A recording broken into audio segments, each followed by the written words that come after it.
Are you a teen looking to make some extra cash online? With the internet, there are plenty of opportunities available. Here are some tips to help you get started.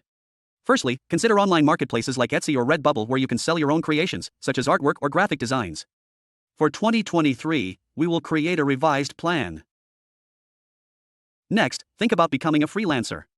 Are you good at writing, designing, or programming? Sites like Upwork and Fiverr can connect you with people who need your skills. You could also take surveys or participate in online focus groups to earn some cash. Although these options may not provide a steady income, they can still be a good way to make some extra money. If you have a passion for creating content, such as writing or making videos, consider starting a blog or YouTube channel. You can earn money through ads or sponsored content once you build up a following. Finally, don't forget about affiliate marketing. If you have a social media presence, you can promote products and earn a commission on any sales made through your unique link.